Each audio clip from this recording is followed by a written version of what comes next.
Ya ayyuhal muzammil, duhai yang sedang enak pakai selimut. Qumil laila illa qalila. Kamu pengen lancar, pengen senang, pengen mudah, pengen bahagia, tapi kamu jauh dariku. Aku aja dibegitukan. Tuh. Nisfahu awi qusminhu qalila. Gak usah panjang-panjang. Ini manhaj nanti. Begini cara menunaikannya. Sedikit aja, walau 2 rakaat. Walau witirnya 1 rakaat. Tunaikan dengan ikhlas. Bacakan surat Al-Ikhlas kalau terasa panjang. Kita lihat. Yang paling menarik tuh begini. Lihat poinnya. Lihat poinnya. Ini yang paling menarik. Allahu Akbar. Innalaka fin nahari sabahan tawila. Kamu ini menarik kata Allah. Siangnya sibuk cari dunia. Malamnya terlelap dengan selimut. Cita-cita masuk surga, amalan belum cukup. Bangun dong tuh. Kerjakan dunia terus, tapi tidak ada investasi akhiratnya. Itu disebut oleh Al-Quran sebagai manusia rugi. Yang Allah inginkan, ambil dunia akhirat. Doa itu dipanjatkan dalam keadaan sadar. Bukan ada keberkahan di balik tahajud yang terkait dengan kehidupan kita. Paham? Ayyab'atsaka rabbuka maqaman mahmuda. Orang yang konsisten. Ingat, konsisten. Ya, bukan malam ini tahajud, besok tidak. Besoknya tahajud, besoknya tidak. Kenapa? Allah akan angkat derajatnya kalau di dunia itu karirnya atau pekerjaannya. Kalau di akhirat itu tingkatan surganya. Maqaman mahmuda, di tempat terbaik yang orang pun semua memahami dia memang layak. Tunaikan tahajud, minta sama Allah dalam sujud. Wasabbihu lailan tawila. Sujud tasbih, minta yang panjang supaya kurikulum yang disusun ini dimudahkan oleh Allah dengan 4 sifat ini. Kepada seluruh yang membersamai kajian ini di malam hari ini, juga saya lihat ada teman-teman dari Polri tadi lantas yang telah menata. Semoga semua sehat dan baik insya Allah. Malam ini waktu kita sangat terbatas, karena itu materi malam ini akan sangat padat. Mohon disiapkan kondisi kita untuk belajar. Dan materi ini akan menjadi penting dan jarang kita kaji mengenai kegiatan harian Nabi Muhammad Sallallahu Alaihi Wasallam. Bagaimana kegiatan harian Nabi? Apa yang dikerjakan oleh beliau Sallallahu Alaihi Wasallam dari bangun tidur sampai tidur lagi? Itulah yang menjadi topik inti bahasan kita yang kita kenal dengan kajian As-Sunnah An-Nabawiyah, napak tilas kehidupan Nabi Sallallahu Alaihi Wasallam. Di pertemuan yang lampau kita telah belajar tentang cara bangun tidur Nabi Sallallahu Alaihi Wasallam, dan kita telah keluarkan juga hadisnya, khususnya yang disampaikan oleh sahabat junior Abdullah bin Abbas radhiyallahu taala anhuma, yang dikutip keterangan ini oleh Imam Abu Daud dalam kitab Sunannya nomor hadis 1367. Kita telah bahas dan perkirakan kurang lebih kalau dikonversi jam berapa Nabi Muhammad SAW bangun kalau tengah malam. Karena Nabi SAW idza istayqadha min naumihi, adalah kebiasaan Nabi SAW jika bangun dari tidur di malam harinya. Pas tengah malam, kadang kata beliau lebih sedikit atau kurang sedikit. Jadi kalau kita ambil di pertemuan lalu, patokannya kurang lebih lah kalau kekinian di 1:30 jam 2 seperti itu. Standarnya demikian. Lebih sedikit berarti ke jam 3, kurang sedikit ke jam 1 kurang lebih. Nanti kita akan lihat rahasianya, apa kaitan dengan waktu bangun ini. Nah, salah satunya sebelum kita teruskan, saya mengingatkan supaya kita tidak lupa pembahasan yang lalu. Ingat, mengikuti sunnah Nabi itu manfaatnya 3. 1, ketika kita ikuti sunnah Nabi Muhammad SAW, dengan diniatkan mengerjakan itu bukan sekedar beraktivitas, tapi diniatkan mengikuti Nabi. Seketika dituliskan langsung pahala. Jadi punya nilai akhirat. Begitu kemudian kita niatkan, saya bangun tidurnya ingin mengikuti petunjuk Rasulullah. Jadi begitu bangun diikuti, dituliskan pahalanya. Di mana bangun tidur ada yang punya pahala? Pahala itu singkatnya bekal akhirat. Jadi kan pindah tempat beda bekal ya. Ini gambaran gampangnya. Tadi siang saya sampaikan di Metro. Kalau kita sekarang berada di Lampung, di Indonesia, mau ke Amerika, hukum di Amerika dengan di Indonesia sama tidak? Tidak. Kemudian ada yang berangkat umrah ke Saudi, mata uang yang dipakai sama tidak? Hukumnya sama tidak? Nah, ini kaidah standar, pindah tempat, pindah hukum. Kebiasaan di Lampung dengan kebiasaan di Sumatera bisa berbeda, di Kalimantan bisa berbeda. Maka muncul apa yang disebut dengan kaidah al-'adatul muhakkamah. Kebiasaan di satu tempat menghadirkan hukum baru yang berbeda dengan tempat lain. Nah, kaidah ini kita pakai untuk menerapkan itu pada alam yang akan kita jumpai setelah meninggal. Jadi masih di dalam dunia. Kan Lampung dengan Amerika sama-sama dunia. Lampung dengan Kalimantan sama-sama dunia, ya kan? Jelas ya? Sama-sama dunia saja, beda tempat, beda hukum. Sekarang kita akan meninggalkan dunia. Dan diviralkan di toa masjid ad-doa, telah meninggal dunia. Kan? Bisa si fulan gitu ya. Telah meninggal dunia, artinya meninggalkan dunia ini, berpindah ke tempat baru. Dan jangan dipahami ketika pindah tempat itu bakalnya sama. Karena kalimat kitanya sudah mendeklarasikan dengan fitrah, meninggal dunia. Artinya meninggalkan semua yang dilakukan, dikerjakan, dan ini poinnya, dilekatkan dalam kehidupan dunia. Ini baju nih, ini dunia. Ya, ini minuman, makanan, dunia. Jadi ketika ditinggalkan, ini tidak berlaku di alam yang baru. Handphone ini dunia, sebagus apapun. Antum pindah dari dunia ke alam baru, barzakh namanya. Tempatnya disebut dengan kubur. Pertanyaan saya, handphone sebagus-bagusnya itu ikut gak ke alam kuburnya? Beda hukum. Sayang kalau kangen nanti miss call aja ya, kalau papa meninggal nggak bisa. Mau miss call-nya khairayyarah, mau syarrayyarah tidak akan bisa masuk. Ya.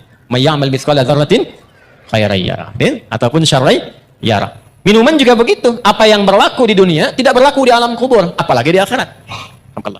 Maka balik bertanya, apa bekal saat kita nanti berpulang kepada Allah saat meninggalkan dunia ini? Maka diberi rumus. Ya, diberi rumus. Apa rumusnya? Pekerjaan kita yang dikerjakan di dunia itu disebut amal namanya. Semua amal itu saat dikerjakan akan punya nilai akhirat, dipandang baik oleh Allah. Bila perbuatan itu dipandang baik oleh Allah, maka seketika dia punya nilai akhirat. Sesuatu yang dipandang baik oleh Allah, singkatnya disebut saleh. Maka pekerjaan kita, amal kita, jika saat dilakukan bersamaan dengan itu punya nilai akhiratnya, pastikan semua amal itu punya sifat saleh. Amal bertemu saleh disebut dengan amal saleh. Nah, amal saleh itu maksudnya saat dikerjakan, dunianya dapat perbuatan itu, hasilnya ada, akhiratnya pun dituliskan. Itu yang dimaksudkan. Kalau orang cuma melakukan amal tanpa saleh, rugi dia. Allah kasih 24 jam nih dalam sehari. Kerjakan dunia terus, tapi tidak ada investasi akhiratnya. Itu disebut oleh Al-Quran sebagai manusia rugi.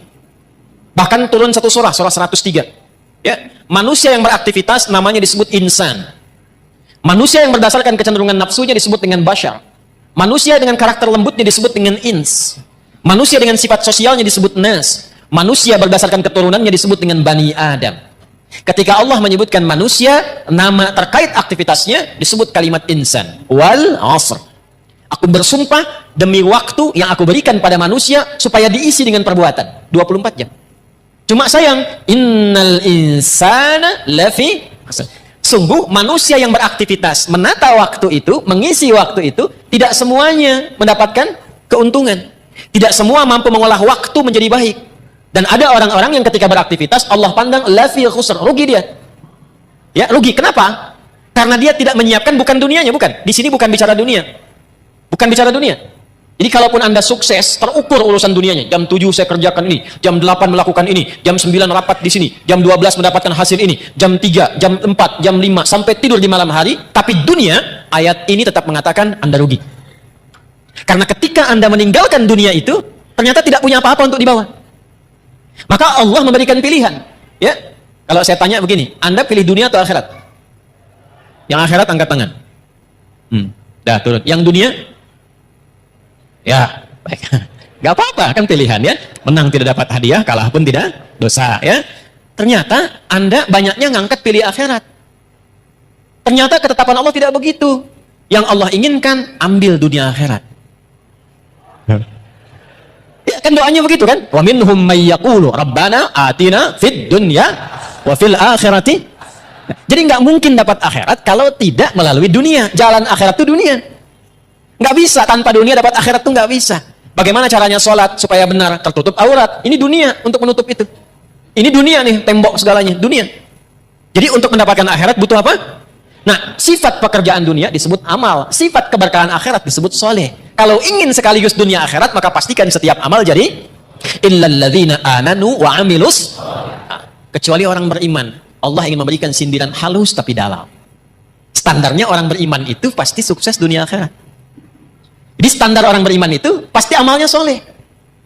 Ya, begitu mengerjakan perbuatan punya nilai akhiratnya. Ini apa fungsi mata apa? Melihat. Tapi orang beriman melihatnya bukan sekedar melihat, karena kalau cuma melihat itu dunia. Dunia, semua bisa dilihat. Bagaimana caranya ketika mata ini melihatnya yang soleh? Karena itu ketika mata disebutkan imannya ikut untuk menunjukkan standar orang beriman, matanya pasti soleh. Quran surah 24. Laki-laki ayat 30, perempuan 31. Qul lil mu'minin, mata dulu sebelum iman dulu sebelum matanya. Viralkan Muhammad SAW pada setiap insan yang mengatakan dirinya beriman. Yaghuddu min absarihim, matanya hanya digunakan untuk melihat yang baik saja, yang saleh. Jadi imannya bekerja. Nanti kelihatan ngeceknya. Nanti pas mau pulang, kan sendal banyak tuh di luar ya. Yang saleh itu langsung, itu sendal kamu, yang lain jangan dilihat. Nah, itu mata saleh. Mata salah beda. Ya, yang bagus yang itu tuh, cepet. Ya. Itu poin, dari mata turun ke lisan dulu, langsung ke hati aja. Ke lisan. Nah, lisan kalau pakai iman, maka bicaranya jadi amal soleh, bukan sekedar bicara. Sekarang yang bicara banyak. Saya bingung, kenapa mudah sekali mencela orang? Mudah merendahkan orang. Itu bukan tipikal insan beriman. Lisan insan beriman itu standarnya. Imannya dulu, baru lisannya. Quran surah 49 ayat 11. Ya ayyuhalladzina amanu. Iman dulu sebelum lisan. La yashar qaumin qaum. Standar lisan orang beriman tidak mudah mencela. La yaghtab ba'dukum ba'dha, tidak bikin hoax. Tidak mudah menggibah. Tidak mudah membicarakan keburukan orang lain. Saya tidak begitu, Ustaz. Bagus, tidak seperti orang itu tuh, orang itu mah. Nah, itu lisan beriman.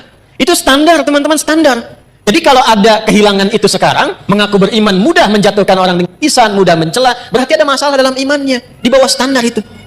Ya, sebentar. Ya, betul. Tuh kan, bayi juga protes tuh. Nah, sekarang untuk mengembalikan itu dari ujung kepala sampai ujung kaki supaya benar, jadi amal saleh, lisan ini ketika bicara baik, itu bukan sekedar dapat keberkahan dunia, tuliskan pahala akhirat. Ya, pahala akhiratnya dapatkan.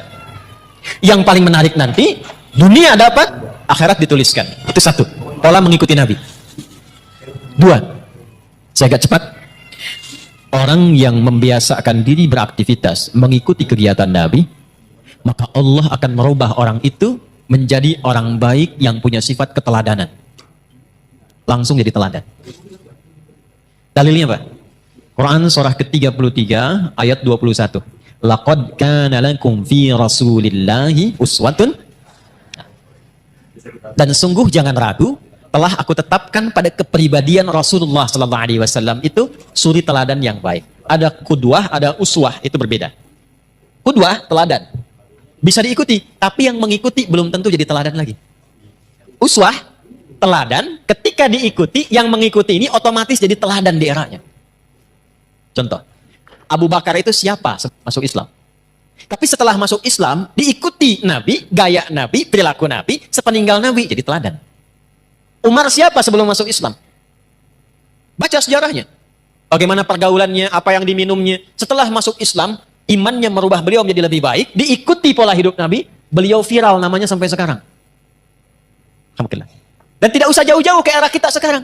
Ulama-ulama, tokoh-tokoh, ya kan? Yang baik-baik, yang mengikuti pola Nabi SAW. Silahkan kalau nggak percaya. Dari bicaranya coba ikuti cara bicara Nabi. Dari berjalannya ikuti jalannya Nabi. Sifat lembutnya ikuti lembutnya Nabi. Jangankan kita mendapatkan kebaikannya, di saat yang sama kita menjadi teladan di bidangnya. Apapun itu. Makanya hanya Nabi Muhammad SAW yang diberikan oleh Allah kesempatan untuk mempraktekkan semua bagian inti kehidupan manusia. Anak beliau jadi anak, suami jadi suami, kemudian maaf, suaminya pun diperkenankan istrinya lebih daripada 4. Kenapa? Saya pernah sampaikan termasuk di sini, karena seluruh istri Nabi itu mewakili semua karakter perempuan di muka bumi. Jadi nanti kalau antum pulang ke rumah, tinggal dicek istri antum mirip siapa. Hah? Lihat tuh. Kalau Sayyidah Khadijah agak jarang tuh. Begitu dilihat, setengah masalah hilang. Ya, Sayyidah Khadijah, dengar kata-katanya, masalah hilang betulan. Antum lihat istri, tambah masalah, repot. Ya. Nah, maka berlatih. Jadi ayah, figur. Jadi kakek, figur. Jadi pemimpin, figur. Pedagang, figur. Perawat yatim, figur. Jadi tetangga, figur. Tetangga, Nabi. Sekarang tetangga, masa gitu. Ya. Dulu, semua jadi contoh. Nah, ini poin. Yang telah kepada orang itu. Turun cinta Allah. Ini yang mahal. Jadi antara amalan yang cepat mendapatkan cinta Allah itu salah satu amalan yang intinya mencoba meneladani keutamaan Rasulullah SAW. Itu begitu dikerjakan, walaupun mungkin amalannya sederhana, tapi kita sedang mencoba mendapatkan cinta Allah Subhanahu Wa Taala. Apa dalilnya? Quran surah ketiga Ali Imran di ayat ke-31. Qul in kuntum tuhibbunallaha fattabi'uni yuhibbukumullah. Katakan Muhammad, viralkan kepada umatmu, siapa yang serius mencintai Allah, buktikan cintanya dengan mengikuti petunjuk Nabi Muhammad SAW. Ikuti kebiasaannya. Bukan hanya sholatnya, awas. Sholatnya seperti sholat Nabi, bagus. Akhlaknya kayak Nabi gak? Jangan sampai sholatnya ritual diikuti, tapi hikmah sholatnya nggak dipraktekkan. Inna sholata tanha anil fahsya. Katanya sholatnya pakai dalil, tapi lisannya fahsya, manfaat sholatnya nggak ada. Tangannya mungkar, manfaat sholatnya nggak ada. Itu poinnya. Jadi semua aspek bagian kehidupan kita ketika diikutkan mengikuti Nabi, bukan hanya sholatnya, tidurnya, jalannya, berpakaiannya, bahkan mau masuk toiletnya, keluar toiletnya, saat yang sama Allah menurunkan cintanya. Kalau sudah cinta Allah diturunkan, maka semua akses dibuka, semua salah ditutup. Dosa diampuni, wa yaghfir lakum dzunubakum. Diampuni dosa itu artinya dijaga hidup kita dari perbuatan-perbuatan salah, apapun pekerjaan kita selama hidup. Jelas sampai sini? Paham? Nah, pertemuan lalu kita sudah belajar tentang cara bangun tidurnya Nabi SAW. Maksud saya, evaluasi dulu sebelum kita melanjutkan pada pembahasan berikutnya. Sampai detik ini Anda datang di tempat ini, berapa dari bagian yang sudah saya jelaskan yang sudah kita amalkan? Ya, karena Nabi SAW, saya bacakan lagi hadisnya. Adalah kebiasaan Nabi SAW.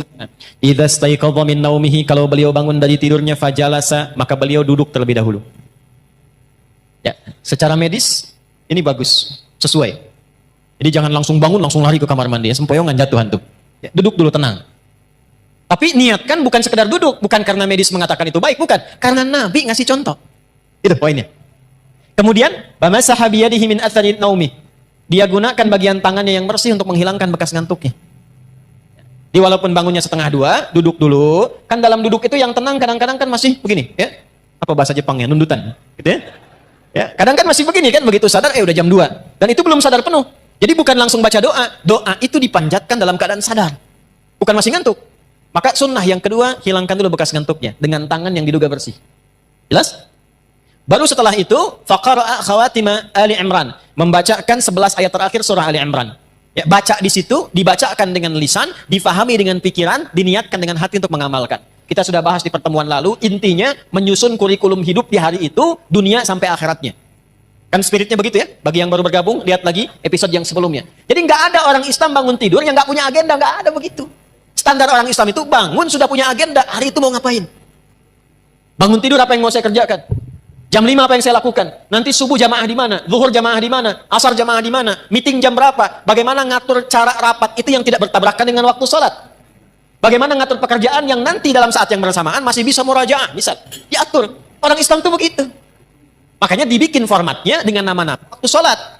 Begitu bangun ketemu subuh. Setelah itu kan, dari kata asbah yang sudah siap dengan rencana. Was-subhi idza tanaffas. Quran surah 81 ayat 18. Dan aku bersumpah demi waktu subuh kalau sudah tiba, bersamaan dengan nafas yang keluar yang baru itu, agenda kita sudah tersusun. Cek di pertengahan siang, siang itu nahar. Tapi zuhur. Zuhur itu dari kata idhar, jelas terang. Sudah jelas belum hasilnya? Jadi ibadah enggak? Atau cuma dunia saja? Evaluasi lagi. Kalau masih ada yang sulit, datang ke masjid, sholat, minta kemudahan. Kalau cuma dunia, tobat, datang ke masjid, dapatkan cinta Allah. Maka muncullah kemudian asar. Ingatkan, jangan sampai rugi. Karena sebentar lagi juga, kalau bukan meninggalkan dunia duluan, dunia meninggalkan kita. Maka diperlihatkan maghrib. Lihat ke alam tuh. Alam saja tidak selamanya terang. Pasti akan gelap. Lalu ujungnya adalah isya. Dari kata asya, pencarian ma'isyah, sibuk. Kalau turun ke kasrah, isya, sesibuk-sibuknya, pasti akan selesai juga. Jadi kalau dengar adzan isya, Allahu Akbar, itu rasanya beda dengan maghrib. Lain dengan subuh. Kalau dengarnya pakai iman, itu lain. Kalau nggak pakai iman, beda rasanya. Adzan. Baru duhur dasar lagi.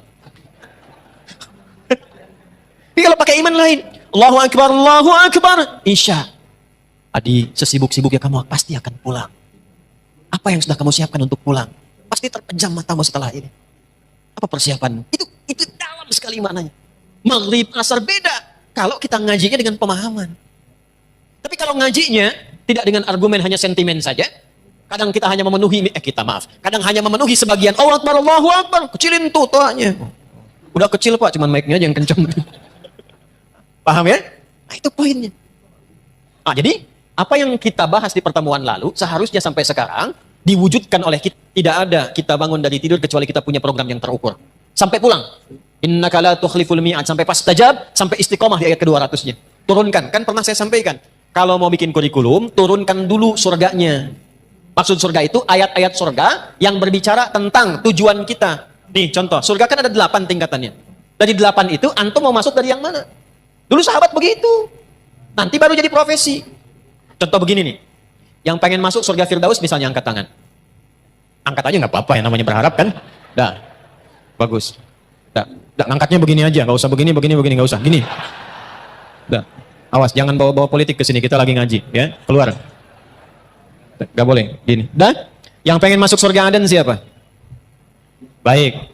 Pertanyaan saya bukan itu. Tahu nggak kurikulumnya apa? Pengen masuk surga Firdaus, amalannya apa? Sifatnya apa? Nah, caranya begini. Sahabat tuh diajarin Nabi begini. Kamu pengen ke Firdaus, turunkanlah karakteristik surga Firdaus. Amalannya apa? Nanti turunkan ke bumi. Profesi apapun, jangan tinggalkan amalan itu. Contoh. Ada orang yang disifati oleh Allah di surah Al-Mu'minun, surah 23. Ayat 9 sampai 11-nya itu. Dengan para penghuni surga Firdaus yang sedang berpetualang di bumi. Ada ciri-cirinya. Ulaika humul warithun alladzina yarithuna al-firdausa hum fiha khalidun. Tahukah kalian, mereka itu ada orang-orang yang calon penghuni surga Firdaus yang sedang berpetualang di bumi dan mereka akan kekal saat pulang tinggal di surga Firdaus. Siapa mereka itu? Urutkan dari ayat 1 sampai ke ayat tadi. Qad aflahal mu'minun alladzina hum fi salatihim khashi'un. Urutkan walladzina hum 'anil laghwi mu'ridun walladzina hum lizakati. Nah, amal itu turunkan ke bumi dengan pekerjaan Anda sekarang, saya sekarang, kita sekarang. Laksanakan pekerjaan kita, jaga sifat-sifat penghuni surga Firdaus tadi. Itu caranya. Nah, itu kurikulum dihadirkan, diingatkan setiap bangun dari tidur. Sunnahnya baca itu. Itu maksudnya. Jadi bukan sekedar dibaca. Karena agama ini bukan cuma bacaan, tapi pemahaman dan amalan. Al-iman wal amal, al-qira'ah wat tilawah. Qira'ah itu baca, tilawah itu paham. Orang yang baca, qori. Ya, makanya ketika qori baca, cuman baca. Untuk memahamkan, di samping ada yang terjemahan. Ya? Yang terjemahan itu namanya siapa? Sari tilawah. Karena yang pertama kali menerjemahkan Busari, Sari tilawah. Kalau Pak Sabil, Sabil tilawah. Kan ya? Nah, Arabnya itu tilawah saja, tidak pakai sari. Tilawah maksudnya baca, pahami, amalkan. Cuma mungkin di kita, yang pertama kali menerjemahkan namanya Busari, maka disebut Sari tilawah. Itu maksudnya. Dah, sekarang sudah selesai. Urutannya begini. Urutannya, sudah bangun, sadar, siap kurikulum, baru berdoa. Alhamdulillahilladzi ahyana ba'dama amatana wa ilaihin. Perhatikan korelasi kurikulum tadi dengan doa yang kita bacakan. Dikhawatirkan baca itu bagus, tapi nggak tahu artinya. Padahal itu komitmen. Terima kasih ya Allah, yang telah memberikan saya kesempatan untuk menjalani hidup hari ini. Mungkin saja engkau wafatkan aku dalam tidur bila sesuai ajal. Terima kasih engkau berikan aku kesempatan lagi beraktivitas. Perhatikan. Wa ilaihin nusyur, dan aku berjanji untuk cari bekal lebih baik di hari ini sebagai persiapan kembali kepadamu. Balik ditanya, persiapannya apa? Ayat tadilah yang kita keluarkan sebagai kurikulum. Supaya minta persetujuan dari Allah agar dimudahkan, dilancarkan, kalau kerja karirnya naik, kalau mengawali dibimbing supaya tidak berbuat maksiat, tak perlu nyogok, menyingkirkan, menyungkurkan orang lain, tak perlu berbuat dan merendahkan orang lain. Kemudian kalau punya masalah diselesaikan, kalau diganggu ditolong oleh Allah. Maka sejak bangun itu dicontohkan oleh Nabi. Kalau sudah punya rencana, sudah berdoa, kerjakan amalan ini. Apakah amalan itu? Kita teruskan hadisnya. Halo? Thumma dhahaba ila shinnin mu'allaqah. Kemudian Nabi memberikan contoh, pergi ke tempat tertutup, fatawadda, lalu berwudu. Wudu sudah pernah saya contohkan di fikih salat dulu ya. Tidak perlu diulang lagi di sini, sehingga nanti teman-teman yang baru bergabung lihat episode sebelumnya. Ada tambahan, yang suami istri sudah bergaul, kemudian mandi terlebih dahulu. Dan saya sudah bikin video khusus tentang mandi janabah. Ya, bahkan saya praktekkan masih pakai baju tuh bersih dengan air itu ya. Silakan dicek, itu sudah saya tunjukkan. Sekarang amalan apa setelah wudhu itu? Yang saat kita mengamalkannya, dibawalah kurikulum tadi, dimintakan kepada Allah kemudahan dan segalanya. Yang hebat, saat itu dikerjakan, langsung Allah jamin 4 hal yang tidak diberikan kepada orang, bahkan muslim, bahkan orang beriman, mengerjakan sholat 5 kali dalam sehari, menunaikan zakat, mengerjakan umrah, melakukan haji, rajin puasa, tapi tidak mengerjakan amalan ini, tidak mendapatkan 4 keutamaan ini. 4 keutamaan itulah didapatkan di Quran dulu, dalilnya pakai Quran dulu. Quran surah ke-17 Al-Isra di ayat 79 sampai dengan ayat 80-nya. Saya bacakan cepat. Wa minal laili fatahajjad bih nafilatan laka. 1. Asa an yab'atsaka rabbuka maqaman mahmuda. 2. Wa qur rabbi adkhilni mudkhala sidq. 3. Wa akhrijni mukhraja sidq. 4. Waj'alni min ladunka sultanan nasira. Lihat kaitannya dengan kurikulum tadi. Saya agak cepat menguraikannya begini ya. Sebentar. Waktu kita terbatas, tolong fokus dengan baik ya. Belakang kelihatan ini? Ah ya, kelihatan. Belum saya tulis udah kelihatan. Imannya kuat banget belakang tuh. Nah, ini saya urutkan ya, diagramnya begini. Bangun. Bangun tidur. Siapa yang bilang tadi? Mau tidur, tidur lagi. Mau tidur doa. Kan sudah Nabi ini. Bangun tidur. Ya. Duduk. Hilangkan bekas ngantuk. Hilangkan bekas ngantuk. Kemudian setelah itu siapkan kurikulum. Ini dibaca tuh begini. Ada di ilmu psikologi, kalau kita ingin menguatkan diri itu, katakan dengan lisan kita. Katakan, supaya makin kuat. Itu ilmunya dipakai diantaranya oleh Korea untuk menyusul Jepang. Di Korea itu anak-anak kecil dulu yang dari TK-TK itu, kalau mau masuk sekolah atau bikin sesuatu, dia katakan harus lebih dari Jepang, harus lebih dari Jepang. Jadi Jepang misalnya bikin Honda, dia bikin Hyundai. Ya Hyundai saya tahu bahasanya, dibacanya Hyundai. Ya, apa saja Jepang masuk Piala Dunia, Korea mesti masuk. Ya, apa saja dibuat. Nah itu dikatakan Jepang lebih dulu. Masih ingat gak waktu dulu 97 tuh ada acara namanya Benteng Takeshi, ya kan? Begitu mau nembak katakan kamu bisa, kamu bisa, kamu bisa, nah kan? Ya kan? Semusim dengan Dragon Ball itu kan? Ya, Susuke Watanabe dulu yang nulis Dragon Ball itu. Kenapa jadi ke situ ya? Nah ini bacakan, katakan Quran surah 3 ayat 190 sampai 200. Tapi saat dibaca itu kita sudah siapkan pekerjaan kita kan beda-beda. Tapi sifatnya sudah diturunkan. Setelah itu baru doa. Alhamdulillahilladzi ahyana ba'dama amatana wa ilaihin. Nah, setelah berdoa dan mengatakan wa ilaihin nusyur, barulah adabnya dicontohkan oleh Nabi. Bawa kurikulum ini, bersihkan diri dulu, wudu dengan baik, tunaikanlah kemudian amalan yang disebut dengan tahajud. Ya. Di tahajud ini bukan amal biasa. Ini penting. Ini rahasia di antara kita ya. Kita aja nih malam ini. Tahajud itu amal yang tidak pernah ditinggalkan Nabi, bahkan dalam sakit dan misi militernya. Nabi dikonfirmasi oleh Sayyidah Aisyah radhiyallahu taala anha, dalam sakit pun itu masih memaksakan tahajud walaupun sampai duduk. Bengkak kaki masih tahajud. Kesaksian beberapa sahabat menjelang misi militer karena diserang harus bertahan. Maka yang terjadi apa? Semua bersiap, berbaris, ada yang lihat, semua tidur kecuali Nabi di bawah pohon, masih tahajud. Masih tahajud. Ulama kemudian meriset, dicari, apa sebetulnya pentingnya tahajud ini, sampai Nabi itu ngasih contoh, sampai nanti ada komen dari sahabat-sahabat terdekat Nabi, bahasa kitanya begini, kalau kita masih mampu, jangan tinggallah kemudian, apa keistimewaan tahajud ini, pentingnya apa? Di Islam itu runtut semuanya. Saya langsung cepat dulu. Orang-orang yang datang membawa kurikulum hidup. Lalu dia menunaikan malamnya tahajud. Ingat saya belum bicara fikih ya. Kalau fikih itu cuma membahas tentang sholatnya saja. Enggak terkait dengan ini pun Anda sholat, sah sholatnya. Tapi kalau kita menginginkan hikmah, ada keberkahan di balik tahajud yang terkait dengan kehidupan kita, pahami ininya dulu. Kalau ngajinya nggak begini, nggak masuk. Jelas ya? 1. Asa ayyab'atsaka rabbuka maqaman mahmuda. Orang yang konsisten, ingat konsisten. Ya, bukan malam ini tahajud, besok tidak. Besoknya tahajud, besoknya tidak. Kenapa kamu begitu? Saya melihat ada puasa Daud, mungkin ada tahajud Daud juga gitu kan? Itu tidak demikian. Dia jaga tiap malam, maka 1, Allah akan angkat derajatnya. Kalau di dunia itu karirnya atau pekerjaannya, kalau di akhirat itu tingkatan surganya. Maqaman mahmuda, di tempat terbaik yang orang pun semua memahami dia memang layak. Contoh, karir. Ada orang pengen dapat jabatan nyogok? Ada yang menyuap? Ada nggak orang sudah dapat jabatan tapi orang lain nyoal? Dia nggak layak di situ, ada? Amalan ini membimbing pelakunya, apapun pekerjaannya, diangkat oleh Allah ke tempat tertinggi dan orang semua paham, pantas memang dia ada di situ. 1. Jelas? Dan 2, ini yang menarik. Wa qur rabbi adkhilni mudkhala sidqin. Perintah dari Allah, katakan, Rabbi adkhilni mudkhala sidqin. Ya Allah, bimbing hamba mengawali aktivitas ini dalam bimbinganmu dengan cara yang terbaik. Orang yang rajin tahajud, pekerjaannya dibimbing Allah. Insya Allah. Ya. Ada orang skripsi dibimbing dosen pintar banget. Rumah tangga dibimbing. Seakan-akan nggak punya masalah. Begitu ada masalah, di tiap masalah. Bukan nggak punya masalah. Kadang-kadang masalahnya banyak. Sama. Antum jangan kira seorang kiai, ustadz kayak saya nggak punya masalah. Banyak masalah. Apa nggak banyak tuh? Ya. Kalau kita tidak mendekat kepada Allah, tidak bangun komunikasi, tidak tersambung, nggak mudah. Nggak mudah. Jadi kiai itu nggak mudah, nggak bisa pensiun, ya, nggak boleh menyembunyikan ilmu, ngajar nggak boleh cari dunia, nggak boleh saya mikirin amplop, Doa-doa besar nih, kalau tebal itu sahih. Kalau tipis, dhaif.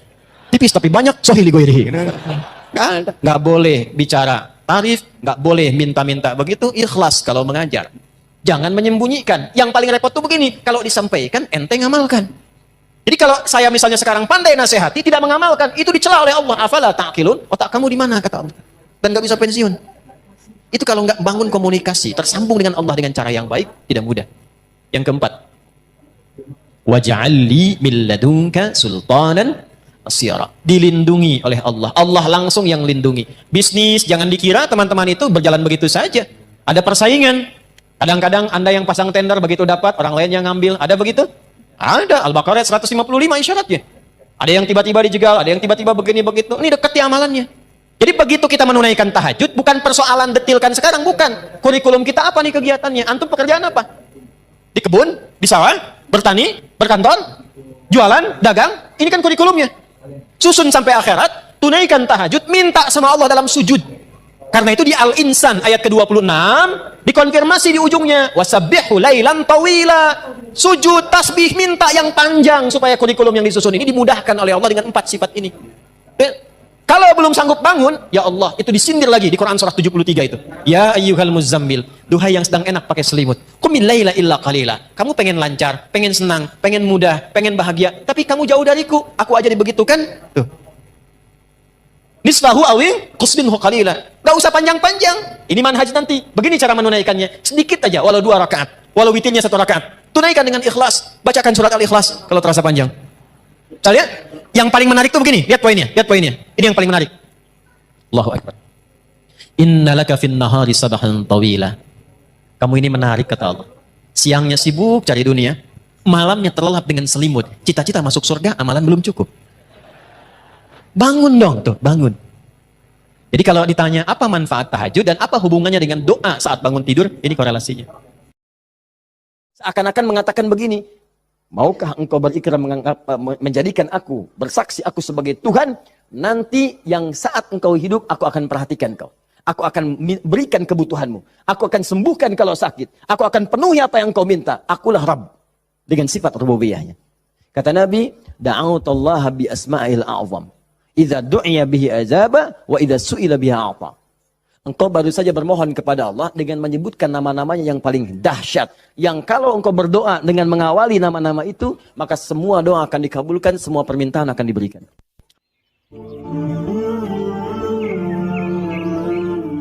Quran surah keempat ayat 103. Allahu Akbar. Ini dasarnya. Fa'idha qadaytumus shalah. Quran surah 4 An-Nisa ayat 103. Paling kanan, agak sedikit ke tengah. Fa'idha qadaytumus shalah fadhkurullah. Ya, maka jika anda telah tuntas mengerjakan salat, telah selesai salatnya, fadhkurullah. Segeralah berzikir kepada Allah subhanahu wa ta'ala. Jadi sunnah amalan pasca salat, zikir. Ya, mengerjakan semua aktivitas yang mengingatkan kita dengan Allah subhanahu wa ta'ala. Zikir.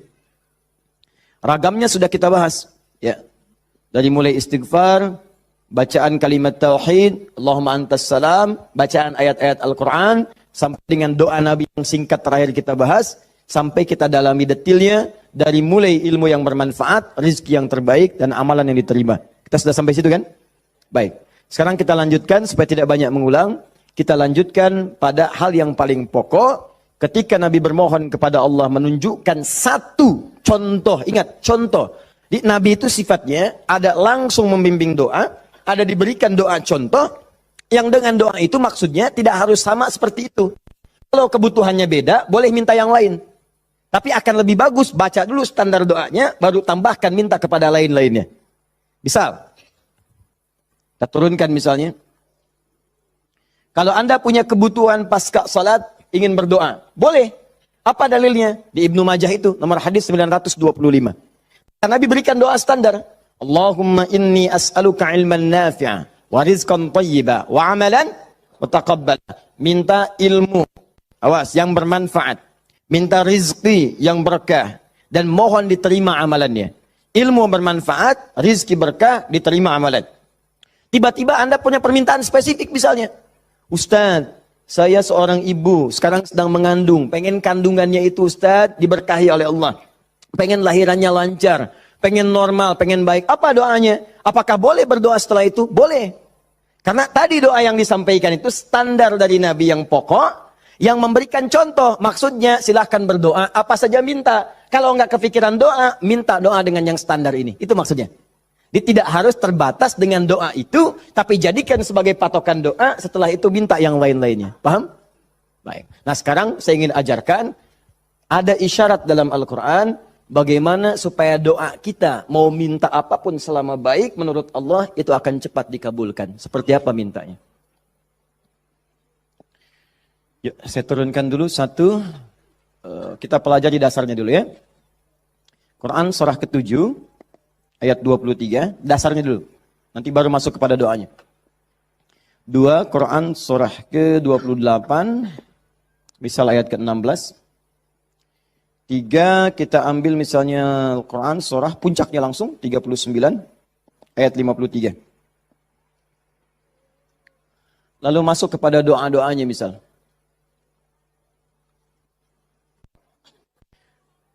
Saya ambil beberapa contoh yang sering ditanyakan, misalnya Quran surah ketiga, ayat 38 sampai 39. Ditafsir dengan Quran surah ke-19. Dari ayat ketiga misalnya sampai ayat ke-15 ya. Ya. Ada lagi misalnya kita turunkan doa orang sakit misalnya. Quran surah ke-26 ayat 80. Bisa jadi penyakitnya lebih parah, kita turunkan Quran surah 21 ayat 83 sampai 84. Oh, doa paling favorit misalnya Quran, apa yang paling favorit? Masya Allah, sapu jagat, luar biasa ya. Anda tanya orang Arab, nggak ada yang tahu. Ya, cuma orang Indonesia. Atarif sapu jagat? Sapu jagat. Orang Indonesia luar biasa. Ada doa sapu jagat, doa sapu nggak ada jagatnya, doa jagat nggak ada sapunya. Quran surah 2 ayat 201, paling kanan sebelah bawah. Saya contohkan ini dulu ya, yang lainnya banyak. Saya contohkan dulu sedikit supaya agak batas untuk kita bisa berdialog. Begini, kita mulai. Mohon izin, saya itu minta contoh gelas dengan air, karena memang biasanya ada itu, bukan. Karena ingin mencontohkan tentang bab doa ini. Ya, ingin mencontohkan tentang bab doa. Perhatikan sini, fokus baik-baik. Lihat sini. Saya tidak akan minum sekarang. Lihat sini, fokus. Ini gelas, ada airnya. Warnanya apa? Bening, ya, warnanya bening. Nah, sekarang lihat, ada penutupnya? Halus atau keras? Baik, udah jangan main tebak-tebakan, kita coba dulu ya. Kalau tidak tahu katakan Allahu a'lam. Lihat sini, ini spidol. Fokus. Perhatikan sini. Saya ingin masukkan ke dalam gelas. Masuk tidak? Kenapa? Ada penutupnya, tuh, cukup agak lumayan. Ada lagi kalau ditutupnya seperti ini. Karena ini nggak ada penutup, kadang-kadang apa yang ada, itu yang digunakan. Tisu misalnya. Lebih halus daripada yang tadi. Perhatikan baik-baik. Ini kalau dimasukkan, bisa masuk. Ya, bisa, sudah. Kemudian, lihat baik-baik, ada yang lebih keras lagi. Daripada yang pertama. Ini yang pertama, ini yang kedua. Misal, saya ambil yang lebih ekstrim, seperti ini. Tutup begini. Fokus. Ini mau dimasukkan sampai kapanpun, sampai kiamat kurang 2 hari. Susah. Sulit luar biasa. Perhatikan baik-baik. Fokus, fokus, fokus. Ada orang ingin bermohon kepada Allah Subhanahu wa Ta'ala. Kalau tidak ada sekatnya, tidak ada penutupnya, baik yang pertama, yang kedua, apalagi yang ketiga, maka semua yang diminta mudah untuk masuk. Minta spidol, masuk.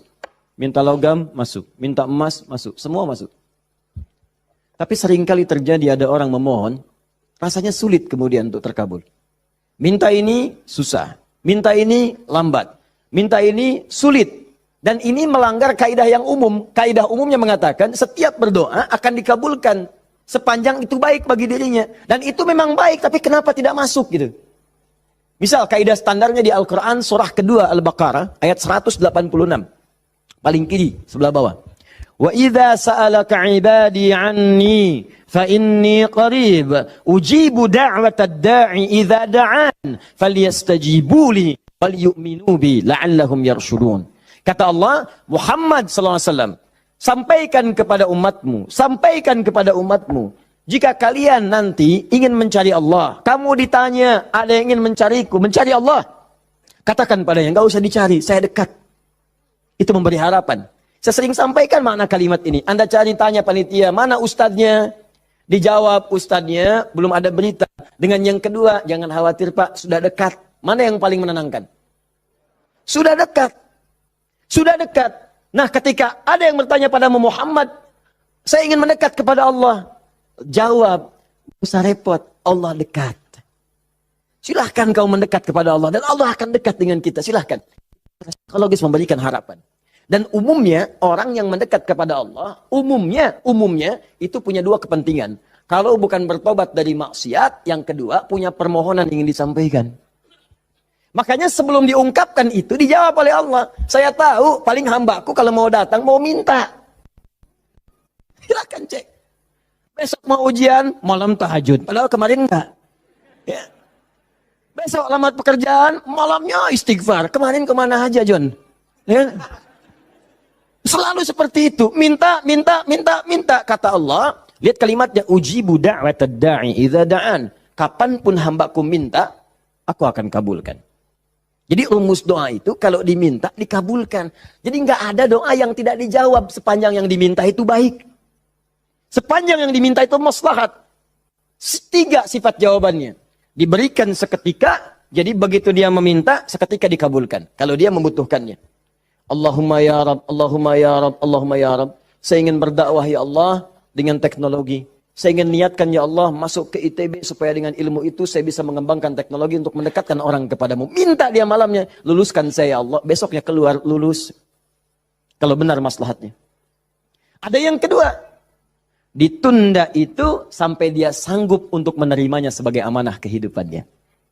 Tidak seketika dijawab. Tapi nanti ketika dia sanggup baru diberikan. Karena kalau Allah berikan dalam hal tidak sanggup, tidak adil Allah. Karena Allah tidak memberikan ujian pada yang tidak sanggup. La yukallifullahu nafsan illa usaha. Jadi sekali lagi sering saya katakan, kalau Anda sedang diuji, jangan mengeluh. Karena Anda pun dipercaya oleh Allah.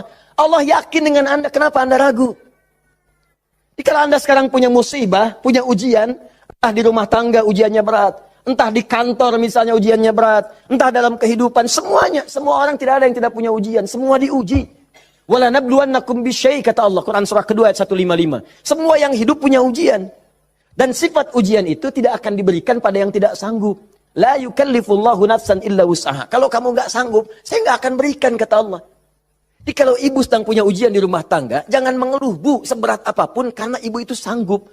Allah percaya pada ibu, kenapa ibu nggak yakin? Antum punya ujian di kantor, berat rasanya Ustadz, betul memang berat, tapi Anda yang sanggup. Kalau ujian itu diberikan pada Adi Hidayat nggak sanggup. Anda hebat, kata Allah, kenapa Anda mengeluh? Ya Allah, kenapa saya? Ya Allah, ya emang kamu yang sanggup. Why me? Why not? Iya. Jadi semuanya itu ada ukurannya, nggak usah khawatir itu dengan itu semua. Ada takarannya. Ya, dan Allah itu punya sifat keadilan yang sangat luar biasa. Rizki adil, semua diberikan. Kadang-kadang itu nalar belum sanggup menalarnya. Yakin dulu iman, begitu iman hikmah datang. Kan dulu pernah saya sampaikan untuk analogi sederhana tentang cicak dan nyamuk. Masih ingat? Coba cicak, bagaimana beraktivitasnya? Merayap di mana? Dinding. Makanannya apa? Yang paling utama nyamuk. Nyamuk apa aktivitasnya?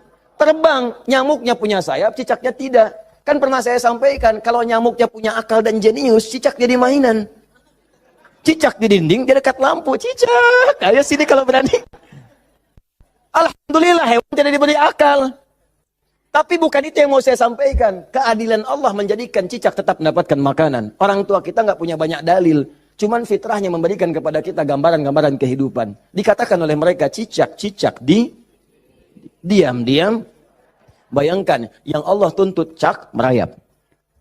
Rayap aja. Mau diam-diam, mau biasa. Dicontohkan diam-diam aja merayap. Diam-diam merayap. Teruskan, datang seekor nyamuk. Ketika cicak merayap, datang seekor nyamuk. Bukan cicak yang mendatangi nyamuk, nyamuk yang mendatangi cicak. Siapa yang memberikan dorongan nyamuk datang ke cicak? Allah. Jadi kalau dia mengerjakan ikhtiar dari Allah, maka datanglah hasilnya. Cicak, kamu merayap aja. Begitu merayap, datang seekor nyamuk. Selanjutnya, silahkan. Ya. Tangkap. Selesai. Itu poin yang pertama. Jadi saya ingin berikan gambaran dalam kehidupan ada unsur keadilan yang diberikan oleh Allah Subhanahu wa taala. Jadi yang pertama tadi langsung diberikan, yang kedua ditunda dia saat sanggup menerimanya. Kalau nggak sanggup, nggak akan dikasih. Anda punya anak 5 tahun, ya, pengen minta hadiah pada Anda. Bobo, motor. Pengen minta motor. Anak 5 tahun pengen minta motor beneran, dibelikan nggak? Ya, Anda memang mampu. Tapi pada saat itu nanti nak ya. Bapak belikan motor yang hebat. Sekarang motor yang ini dulu, motor-motoran. Setelah itu dia siap 2 tahun, 3 tahun, 4 tahun, 10 tahun ke depan diberikanlah motor itu. Apa karena Anda tak mampu memberi? Tidak, karena dia belum siap. Anda minta sekarang, tiba-tiba 10 tahun kemudian Anda dapatkan. Cuman saat dapat, Anda nggak sadar kalau itu tuh hasil doa Anda yang dulu. Itu. Kadang-kadang demikian. Anda pengen jadi dokter. Ujungnya kan dokter, masuknya pengen ke UI.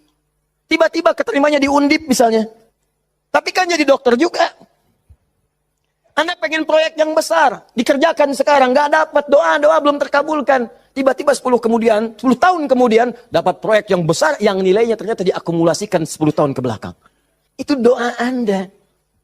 Kalau pengen bukti lebih dalam. Betapa banyak orang tua yang berdoa sejak anaknya masih dalam kandungan. Pengen ini, pengen itu. Dikabulkan setelah anaknya 20 tahun dia keluar dari kandungannya. Itu kan hasilnya. Makanya ketika anak sukses, kata Al-Quran surah ke-46 ayat ke-15, ada isyarat di sana. Kalau Anda sukses, jangan menilai dulu kesuksesan itu adalah hak Anda, kewajiban Anda, atau atas jasa Anda. Barangkali Anda cuma 30%, 70%-nya ibu yang dulu pernah menangis di keheningan malam. Ya Allah, jadikan anak saya seorang insinyur, ya Allah. Ya Allah, jadikan anak saya, ya Allah, orang yang saleh. Ya Allah, jadikan anak saya si fulan. Bapak Anda yang dulu cuma makan singkong, datangnya ke sawah, kemudian kerjakan segala rupa, ya Allah. Jadikan anak saya lebih hebat dibandingkan saya. Puluhan tahun yang lalu mereka bermohon kepada Allah, doanya terkabul ke puluhan tahun kemudian. Makanya ketika Anda berhasil, kata Al-Quran, jangan dulu merasa bangga, karena boleh jadi jasa terbesarnya jasa orang tua dulu. Makanya Ismail, perhatikan baik-baik. Ismail yang mendapatkan air zam-zamnya. Lihat. Bergerak kakinya, gerak, keluar. Tapi Anda jangan lupa, ketika Ismail kehausan, ibunya mencari air. Disimpan Ismail, dia bergerak tangan kakinya. Karena kalau anak itu sudah mulai haus baik, pasti tangan kaki itu bergerak. Tapi air nggak keluar. Kapan air keluar? Setelah Sayyidah Hajar bolak-balik. Safa Marwah, bermohon kepada Allah. Positif, berdoa, minta. Ketika kemudian bagian yang terakhir ketujuh itu berada kemudian di Marwah, tiba-tiba mendengar satu percikan air keluar. Kapan air keluar? Karena jejak kaki Ismail yang menendang kemudian ke arah pasir itu, malaikat mengepakkan sayapnya. Keluarlah. Kata ibunya, zam. Zam itu artinya kumpul jangan berhenti. Kumpul jangan berhenti. Kumpul jangan berhenti. Kalau kumpul saja mungkin berhenti, ijma. Tahadda. Ini zam. Kumpul jangan berhenti. Kumpul jangan berhenti. Sampai sekarang air itu selalu berkumpul, tidak pernah berhenti. Dikenallah dengan air zam-zam. Orang kebanyakan cuma minum zam-zamnya, tapi tidak pernah mendalami kisahnya. Di situ ada bakti orang tua, di situ ada sayang kepada ibu, di situ ada cinta kepada orang tua dan sangat luar biasa. Poin ketiga, kadang-kadang meminta sesuatu yang A diberikan B oleh Allah.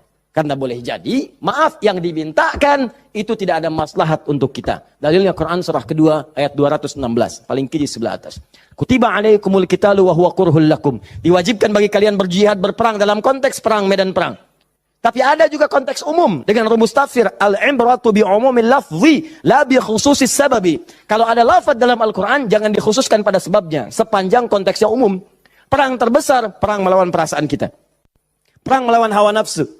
Perang melawan negative thinking, kadang-kadang negatif kepada Allah. Kenapa saya ya Allah? Kenapa ini enggak berakhir ya Allah? Kata Allah, "Hei, asa an takrahu syai'an fa huwa khairul lakum." Boleh jadi kamu enggak suka, tapi ini yang terbaik buat kamu.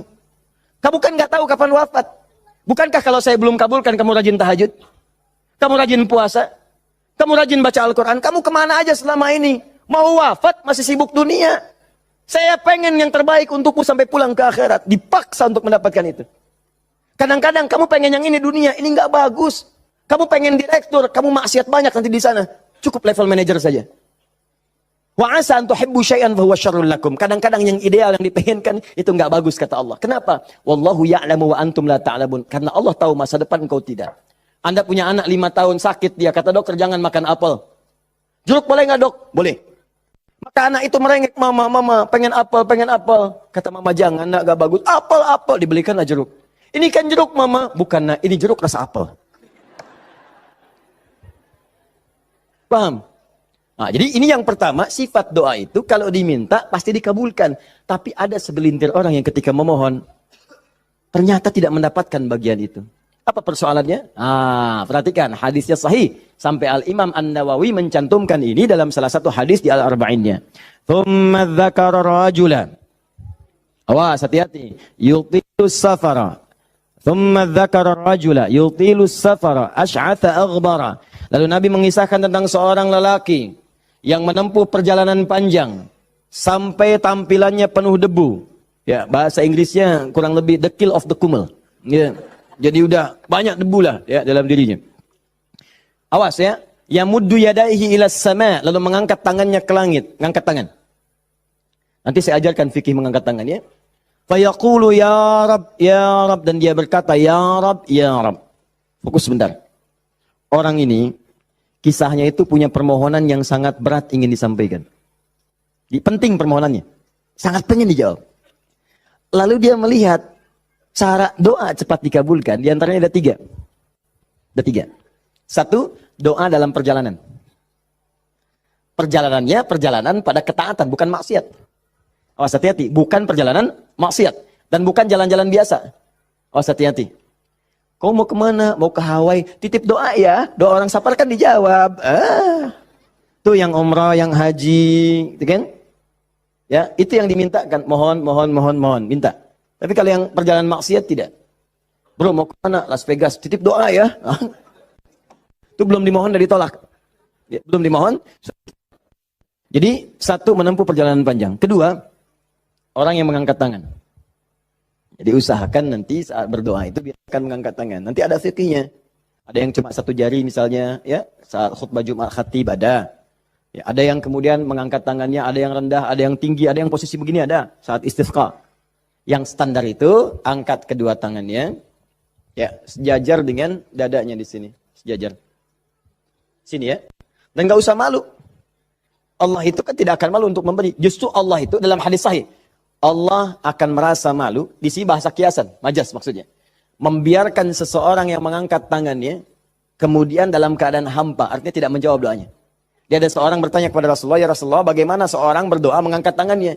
Kemudian Nabi mengatakan, bagaimana menurutmu kalau ada seseorang meminta kepadamu menengadahkan tangannya begini? Ustaz, tolong Ustaz. Di depannya langsung begini. Dua-duanya begini. Kata orang ini, saya malu kalau nggak ngasih. Saya malu kalau nggak ngasih.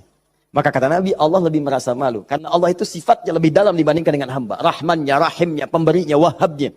Kata Nabi, Allah lebih merasa malu ketika membiarkan seorang mengangkat tangan memohon dan meninggalkan dalam keadaan hampa. Ya, jadi Anda mengangkat, itu biasanya sejajar dengan dada di sini yang standar. Kalau saya biasanya mendekatkan seperti ini. Dan menggabungkan di antara jemari di garis-garis yang ada ini. Kan garis kita itu kan ada garis kan, kanan kiri. Ya, biasanya kalau saya mendekatkan begitu, kemudian menyatukan dan meluruskan. Lalu bermohon kepada Allah. Ya, nanti ada lagi fikih yang lain menghadap kiblat dalam keadaan berwudu ada, tapi poinnya mengangkat tangan. Ya, standarnya mengangkat sejajar dada. Boleh seperti ini renggang boleh. Mau dirapatkan seperti tadi boleh. Ya, saya memilih untuk yang merapatkan. Ya, silahkan bebas. Yang penting di sini ada dalil mengangkat tangan boleh saat berdoa. Baik, 2, 3 memohon didahului dengan al-asmaul husna. Memohon didahului dengan al-asmaul husna. Masih ingat yang pertama tadi apa? Safar, perjalanan jauh. Kedua, mengangkat tangan. Ketiga, dibuka atau didahului dengan al-asma'ul husna. Ya, awas fokus. Dalilnya apa? Langsung dari Al-Quran dan sunnahnya. Di Al-Quran misalnya, Quran surah ke-17. Sudah? Dari ayat 110-nya. Ketika Allah sampaikan, Qulid'u Allaha awid'u ar-Rahman. Ayyamma tad'u falahul asma'ul husna. Ada? Paling kanan, agak sedikit ke tengah. Qulid'u Allah. Hei, kalau kamu punya kebutuhan, panggil Allah. Panggil Allah. Bukan panggil dukun, bukan panggil paranormal, bukan panggil yang macam-macam. Panggil Allah, minta. Karena Allah sudah janji. Allah sudah berjanji dalam kandungan kita. Di Quran surah ke-7 ayat 172. Wa idz akhadha rabbuka min bani Adam min zuhurihim dzurriyyatahum wa ashhadahum ala anfusihim. Awas, alastu bi rabbikum? Qalu bala syahidna. Ketika Allah mengambil perjanjian pada setiap anak cucu Adam. Awas hati-hati, sejak dalam masa kandungan. Ditafsir di Al-Arba'in, di hadis Nabi riwayat Abu Abdurrahman Abdullah bin Mas'ud radhiyallahu ta'ala anhu. Awas, nomor 4 posisinya di Al-Arba'in. Paling kiri sebelah atas. Disampaikan, inna ahadakum yujma'u fi batni ummi, kata Nabi, arba'ina yawman nutfah, thumma yakunu alaqah, thumma yakunu mithla dhalika mudhighah, thumma yursalu ilaihi al-malak. Awas, fayanfukhu fihi ar-ruh wa yaktubu bi arba'in, yu'maru bi katbi arba'in. Ya bi katbi rizqihi wa ajalihi as'idun huwa am syaqiyyun. Awas hati-hati, dalam usia 4 bulan ditiupkan nafasnya, awas masuk ruhnya, ditiupkan ruh, bernafas dia, ditetapkanlah 4 hal, terjadilah perjanjian pada saat itu. Perjanjian pertama, alastu bi rabbikum, apakah engkau berikrar mau menjadikan aku sebagai Rabb? Siap? Apa? Kenapa menyebut Rabb? Padahal Allah bisa mengatakan begini, alastu ilahakum, alastu rahmanakum, tapi Allah mengatakan alastu bi rabbikum, bukankah aku Rabbmu? Rabb tidak disebutkan kecuali mengandung sifat rububiyah. Rububiyah itu perawatan, pengawasan, perhatian. Sifatnya yang paling pendek disebut dengan murabbi. Karena itu guru orang tua disebut murabbi. Karena orang tua memperhatikan, orang tua merawat. Kalau tanpa batas, perawatannya cepat, perhatiannya dalam, hilangkan kalimat mimnya. Muncullah kalimat Rabbnya. Maka Allah disebut dengan Rabbun. Kalau kita meminta, Allah lebih cepat pemberiannya dibandingkan dengan hamba. Dan tidak ada batas. Rabbun, Rabbun, Rabbun. Makanya setiap kita minta, disebutkanlah kalimat Rabb itu. Silakan cek, setiap permintaan ada kalimat Rabbnya. Rabbana atina fid dunya hasanah wa fil akhirati hasanah wa qina adzabannar. Rabbana zalamna anfusana rabbighfirli wa li walidayya la yukallifullahu nafsan illa laha ma wa 'alaiha mak. Rabbana la tu'akhidna in nasina aw akhtana. Jadi kenapa disebutkan kata Rabb itu memberikan isyarat seakan-akan mengatakan begini, maukah engkau berikrar menjadikan aku, bersaksi aku sebagai Tuhan, nanti yang saat engkau hidup, aku akan perhatikan kau.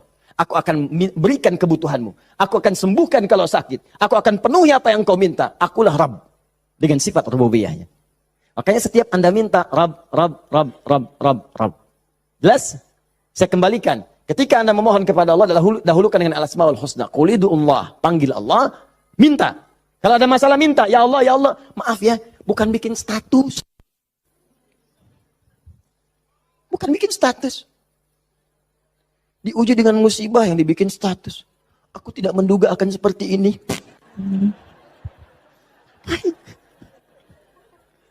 Terus yang tidak lucu, kenapa doanya di media sosial? Doa itu di mihrab, doa di kamar, doa di masjid, bukan doa di Facebook. Doa di Instagram, doa di Facebook. Aminkan ya, like. Apa yang mau dicari? Udah minta yang betul. Minta yang mohon dengan khusyuk. Mohon. Quran surah 7 ayat 205. Wadhkur rabbaka fi nafsika tadarruan wa khifatan wa dunal jahri minal qaul. Kalau butuh sesuatu, sebut nama Allah dalam jiwamu. Bukan dalam media sosialmu. Bukan di WhatsAppmu. Bukan di Instagrammu. Online-kan hatimu dengan Allah. Minta dalam jiwamu dengan penuh ketundukan. Dengan penuh kepasrahan. Dengan penuh harap. Mohon ya Allah. Ya Allah, ya Rabb. Minta. Sebut namanya bagaimana ya Allah. Atau yang kedua Ar-Rahman. Atau, nah ini rumusnya. Ayyamma tad'u. Atau kapanpun kamu ingin panggil, minta sama Allah. Falahul asma'ul husna. Carilah nama-nama terbaik yang Allah miliki sesuai dengan kebutuhanmu. Jadi Allah itu telah memberikan nama bagi dirinya sesuai kebutuhan kita. Panggil dengan nama itu. Misal ya, maaf. Anda terkait rezeki nih, mau bekerja, pengen rezeki yang berkah. Panggil namanya ya Allah, sambungkan dengan nama Asmaul Husnanya. Ya Allah, ya Razzaq.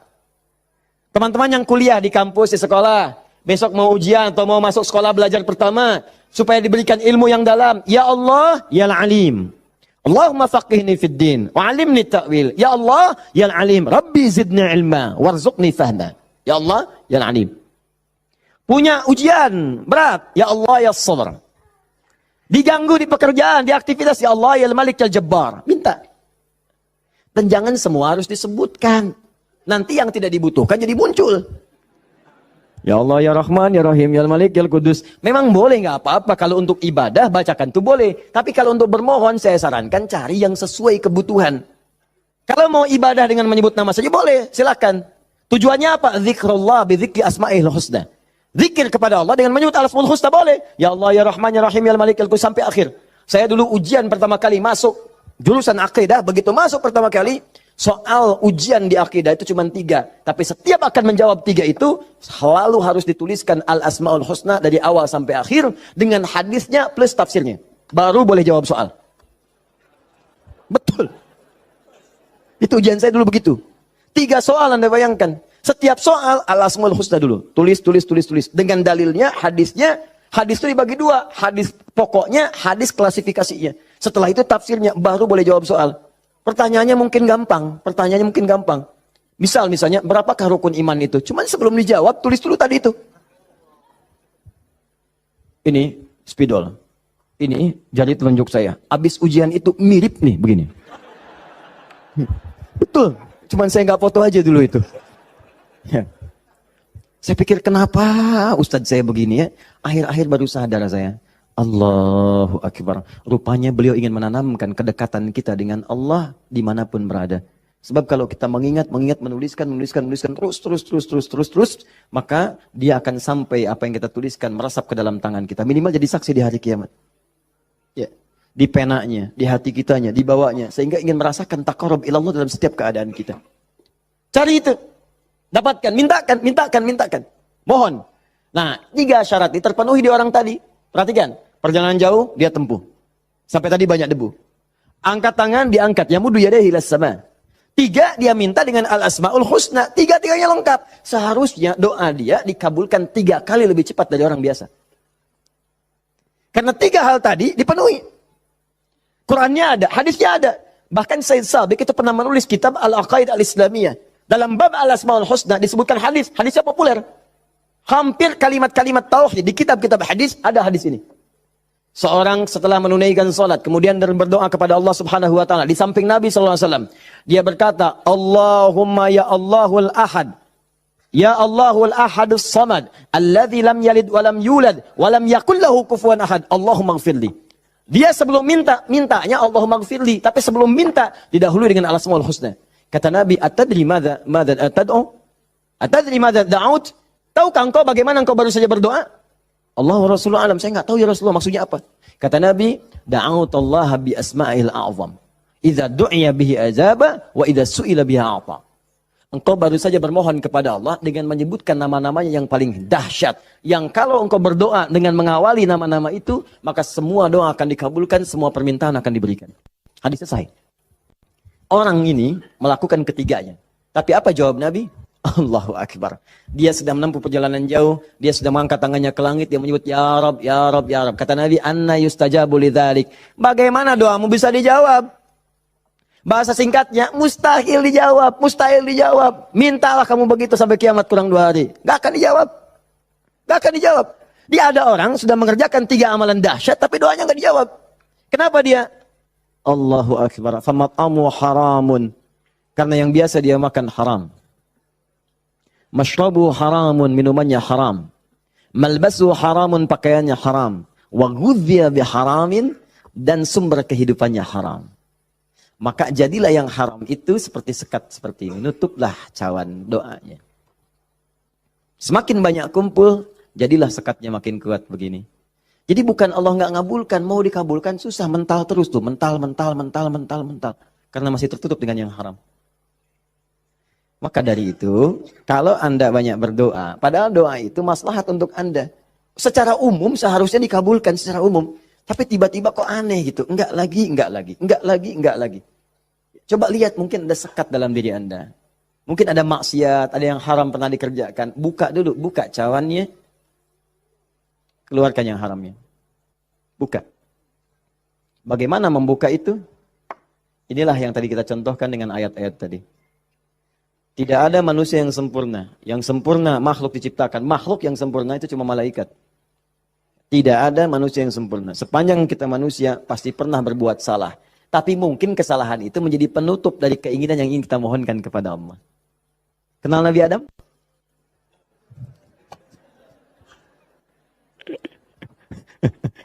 Alhamdulillah. Habis puasa dapat Lailatul Qadar, kenal Nabi Adam. Nabi Adam itu manusia pertama yang diciptakan. Kemudian ditempatkan di surga. Surga miniatur, tugas pokoknya sebagai khalifah. Bukan surga yang akan kita tinggali nanti. Secara singkat, di surga itu diberikan dua sifatnya, baik sebagai nabi ataupun sebagai manusia. Untuk pelajaran bagi kita anak cucunya. Disebut Bani Adam, semua anak manusia yang lahir sampai dengan nanti kiamat menjelang, itu semua anak cucu Adam. Ingat ya, disebut Bani Adam. Bani itu anak cucu sampai habis. Bani anak cucu. Jadi semua berasal dari Adam. Jangan pernah dengarkan, jangan pernah mau menyimak kalau ada orang mengatakan manusia bukan berasal dari Adam. Kalau ada yang mengatakan manusia berasal dari monyet, nggak usah dengarkan. Bilang aja, kalau Anda berasal dari monyet, silakan. Jangan ngajak-ngajak saya. Ya, Bani Adam. Nah, ketika dimasukkan ke surga, maka nikmat surga itu kan diberikan, jaminan kan, Nabi kan dijamin kan, Rasul dijamin kan, maka langsung dimasukkan. Tapi di situ dilatih sifat kemanusiaannya. Apa sifat kemanusiaannya? Quran surah kedua ayat 35. Wala taqraba hadhihi syajarata fatakuna minadh zalimin. Awas. Wa qulna ya Adam uskun anta wa zaujukal jannah. Kami firmankan Adam, kamu dan pasanganmu, istrimu masuk ke dalam surga. Wa kula minha haitsu syi'tum ragadan haitsu syi'tum. Silakan nikmati semua kenikmatan di surga. Wala taqraba. Tapi jangan dekati ini. Jangan sentuh yang ini. Hadhi syajarata, pohon yang ini. Sentuh pun gak boleh, mendekat gak boleh. Awas. Jadi nanti ada yang dahsyat, larang. Perintahnya ada yang mendekat pun gak boleh. Apalagi dikerjakan. Zina, perintahnya. Wala taqrabu zina. Jangan dekat-dekat.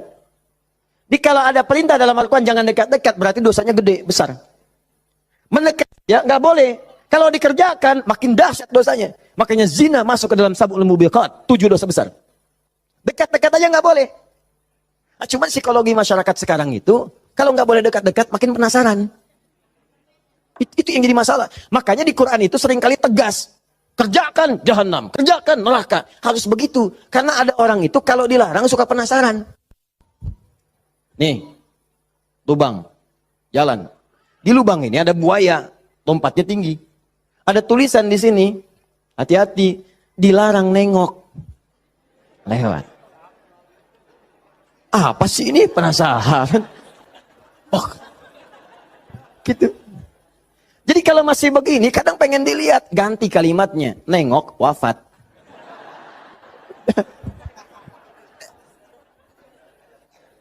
Selesai. Udah. Itu sederhana gitu. Ya, makanya banyak kalimat di Quran tuh begitu. Hati-hati.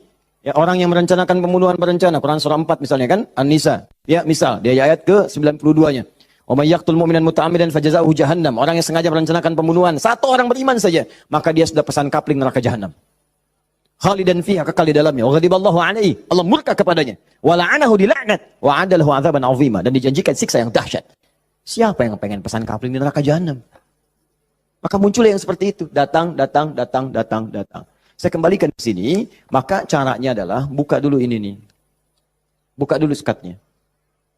Tidak ada yang sempurna. Makanya Nabi Adam ketika kemudian ditempatkan di surga, surga ujian ya, bukan surga yang akan kita tempati.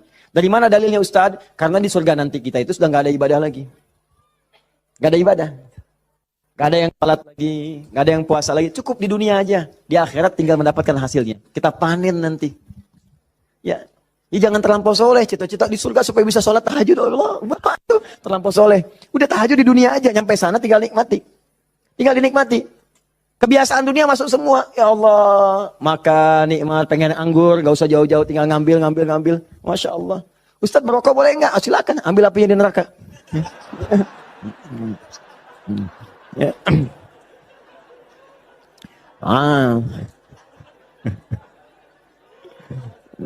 Dah. Jadi Allahu Akbar, Allah astagfirullah. Jadi teman-teman sekalian, ke situ kemudian turun ke bumi, jadi ujian. Digodalah oleh setan. Fawaswasalahum syaitan. Digoda oleh setan. Singkatnya ketika digoda itu, kemudian godaan itulah yang menjauhkan Nabi Adam dan pasangannya dengan Allah Subhanahu wa taala. Turunlah terpeleset turun ke bumi. Singkatnya jadi pelajaran itu. Perhatikan baik-baik. Ini yang mau saya sampaikan. Ketika Nabi Adam, padahal beliau Nabi, sifat Nabi itu maksum. Kenapa diperkenankan oleh Allah berbuat salah pada saat itu dengan sifat kemanusiaannya? Padahal beliau Nabi. Awas hati-hati. Ternyata bukan karena sifat kenabiannya, tapi sebagai contoh bagi anak cucunya yang bukan Nabi, yang tidak punya sifat maksum. Jadi kalau nggak diberikan contoh begitu, tidak ada jalan bagi kita bagaimana cara mengembalikannya. Makanya dibuat kisah dalam Al-Quran itu disampaikan, bukan dibuat kisah. Kisahnya ada, disampaikan ke kita. Diberitakan. Ini dulu Adam dengan sifat kemanusiaannya salah. Padahal dia nabi, maksum, bisa dijaga oleh Allah. Kenapa diperkenankan salah? Untuk menunjukkan ibrah, pesan kepada kita, kalau salah, begini cara kembalinya. Maka ketika berbuat keliru itulah diturunkan kalimat pertamanya untuk mengangkat sekat ini. Jadi kalau nggak pernah diangkat, ini hubungan dengan Allah itu tersekat. Diangkat sekat ini, apa yang diturunkan pertama kali? Kalimat untuk mengembalikan kepada yang jernih. Asal jernih begini, ditutup begini, dikembalikan lagi. Sesuatu yang dikembalikan ke awal dengan cara yang baik disebut dengan tabayatubu. Sifatnya disebut dengan taubah. Awas, awas. Hati-hati. Maka Allah turunkan kalimat pertama ketika turun ke muka bumi. Kalimat pertamanya, Quran surah kedua ayat 37. Fatalaqa Adamu min rabbihi kalimatin fataba alaih. Maka Allah turunkan kalimat taubat. Taubat itu maksudnya kembali kepada jalan yang baik. Tadi tersekat, buang sekatnya, balikin lagi ke awal. Ya, fataba alaih. Maka diterimalah jalan kembalinya itu. Kalau sudah balik lagi silahkan, pengen apa aja diberikan. Minta. Maka apa kalimat tobat yang pertama kali itu? Disebutkanlah di Quran surah ke-7 tadi, ayat 23. Rabbana zalamna anfusana wa illam taghfir lana wa tarhamna lanakunanna minal khasirin. Itulah kalimat pertama untuk membuka sekat-sekat yang haram dan maksiat saat kita merasa ingin kembali ke jalan yang benar. Maka ulama sebagian menyimpulkan, kisah ini menunjukkan pesan bahwa tidak ada manusia yang sempurna. Kadang-kadang banyak yang berbuat maksiat. Kalau pernah salah, memang kita nggak sempurna. Tapi sifat kemanusiaan kita menunjukkan kita mesti tobat. Sebab ada makhluk sempurna yang nggak kenal salah, malaikat. Makhluk salah nggak kenal benar, jadi nggak kenal tobat, namanya setan. Ada makhluk tengah-tengah, kadang benar, kadang salah. Ketika salah dia kembali kepada yang benar, namanya manusia. Jadi bedanya manusia dengan malaikat, malaikat nggak pernah salah, manusia salah. Bedanya manusia dengan setan, setan salah nggak mau tobat, manusia salah pasti tobat. Jadi kalau ada manusia salah nggak mau tobat, patut ditanya, ini manusia atau sifatnya. Jadi kita mesti tanyakan, lihat di cermin. Kalau Anda pernah punya salah, pasang cermin yang besar, tanya, kamu ini manusia apa setan? Manusia. Setan. Manusia. Setan. Saya manusia. Saya mesti tobat. Kamu kalau nggak tobat sekarang, wafat kamu. Tuliskan. Nggak tobat, wafat. Tuliskan. Sujud Anda. Bangun malam. Minta. Nangis. Minta. Tobat. Kalimat itu. Makanya setelah kalimat itu dibacakan, baca. Muncullah kemudian ayat 26, 27-nya itu. Ya bani Adama. La yaftinannakumus syaitanu. Kama akhraja abawaikum minal jannah. Hei anak cucu Adam. Anak cucuku. Disebut anak cucu. Jadi kisah tadi itu buat kita yang bukan nabi, bukan rasul. Jangan sampai kamu digagalkan oleh setan, digoda setan. Seperti dulu bapak ibumu, kakek nenekmu, dipelesetkan begitu. Kamu jangan sampai terjadi seperti itu lagi. Kalau kejadian, begini cara pulangnya. Makanya kalau ingin berdoa, pertama kali sebelum meminta, lulus ujian kah, lancar rezeki kah, damai di rumah tangga, buka dulu sekatnya. Supaya apa yang kita minta mudah masuk semuanya. Jelas? Buka. Kalimat pertama standarnya, Rabbana zalamna anfusana wa illam taghfir wa tarhamna lanakunanna minal. Ini yang paling standar, dosa standar. Ya, dosa standar itu jangan dipahami harus dilakukan, tidak. Ya, kalau dikerjakan begini awal membuka sekatnya. Paham? Saya cepat. 2, agak naik level dosanya. Ini satu contoh dosa ini agak besar yang ini. Bahkan dosanya bisa lebih dahsyat kalau direncanakan, diniatkan. Misal, maaf. Saya pun mengagendakan nanti di tahun ini mudah-mudahan bisa Allah berikan kesempatannya. Saya pengen juga bisa safari ke pesantren-pesantren, ya, lembaga permasyarakatan, ya, Sukamiskin misalnya, kemana lagi, bisa lihat. Saya pengen sampaikan kepada mereka bahwa Anda nggak ada yang sempurna. Tidak ada yang sempurna. Semua orang pernah berbuat salah. Cuman kita bisa berubah. Dan banyak di masa lalu orang yang banyak salah. Ada pemabuk, pezina, pembunuh, dan mereka memilih tobat. Dan ternyata dijamin surga oleh Allah Subhanahu Wa Taala lewat lisan Nabi. Kenapa kita nggak bisa? Ini dosa yang pernah dilakukan dalam kasus pembunuhan. Kalau yang ini tidak sengaja, sifatnya tidak sengaja. Ini contoh, diperkenankan oleh Allah sebagai contoh. Kalau orang berbuat seperti itu, bagaimana cara baliknya? Kenal Nabi Musa? Kenal. Luar biasa Nabi Adam kenal, Nabi Musa kenal. Jangan-jangan Firaun juga kenal. Ya Allah. Saya tuh kalau Firaun suka ingat suka bumi itu hubud dunia. Suka bumi hubud dunia, suka hubun bumi dunia. Saya tanya di panggung, ada yang kenal Firaun? Kenal. Masya Allah. Di sini masih agak mendingan lah Nabi Adam, Nabi Musa. Sana Firaun. Nabi Musa paham semua kisahnya. Secara singkat kemudian sedang beliau berpetualang. Secara singkat ya. Jalan menemukan dua orang berselisih. Berselisih sampai mau berantem. Dipisah sama Nabi Musa. Dipisah. Udah dipisah sama beliau, pisah, jangan begini, ini gak bagus. Dipisahin singkatnya. Saat dipisahin itu, ini belum ada pengangkatan sebagai nabi. Ya. Saat dipisahkan itu, tiba kemudian, ternyata salah satu yang berselisih itu adalah dari kelompoknya, kampungnya lah, golongannya. Sama-sama tanah kusir misalnya gitu kan. Malah ngadu, Musa kamu gimana? Kamu kan teman saya, sekampung kita nih, ini merendahkan kita nih. Ayo keroyak bareng-bareng. Ini provokasi kata Musa, diluruskan oleh Musa. Diluruskan. Begitu diluruskan, masih ngotot, diberi pelajaran, tampar oleh Musa. Nabi Musa itu kekuatannya, teman-teman sekalian, setiap nabi itu punya kekuatan 10 kali laki-laki biasa. Dan Nabi Musa terkenal sebagai nabi juga yang paling kuat. Tampar, wafat. Nabi Musa. Alhamdulillah Nabi kita Nabi Muhammad. Ya, Nabi Musa juga baik, semua nabi baik, semua nabi baik. Ingat, jangan dipotong kalimat saya, nabi kita semuanya baik. Semua baik, semua baik, semua baik. Semuanya baik, semuanya baik. Baik, tampar wafat. Begitu ditampar, padahal Musa melakukan sesuatu yang benar dan gak ada niat memberi pelajaran aja niat. Niatnya memberi pelajaran, bagus, bang benar. Tapi begitu kemudian dia wafat, ada perasaan bersalah. Apa doanya kemudian pada saat itu diabadikan dalam Al-Quran? Rabbi inni zalamtu nafsi faghfirli. Yang indah fataba alaih. Rabbi inni zalamtu nafsi. Ya Allah aku salah. Zalim saya. Padahal gak diniatin loh Pak Bu. Gak diniatin. Cuman kejadian gitu kan. Dan itu belum ada pengangkatan sebagai nabi, belum. Nanti diangkatnya setelah bertemu nanti kisah yang lainnya. Di secara singkatnya, terjadilah peristiwa itu, lalu turunlah kemudian diabadikan doanya dalam Al-Quran. Rabbi inni zalamtu nafsi. Jadi kalau ada di antara kita, misal, pernah berbuat siapapun, tingkat kesalahannya sampai ke sini, tidak sengaja, atau pernah berbuat yang serupa, cepat taubat. Karena kalimatnya sudah turun. Nanti kalau sampai hari kiamat gak taubat, lebih berat lagi.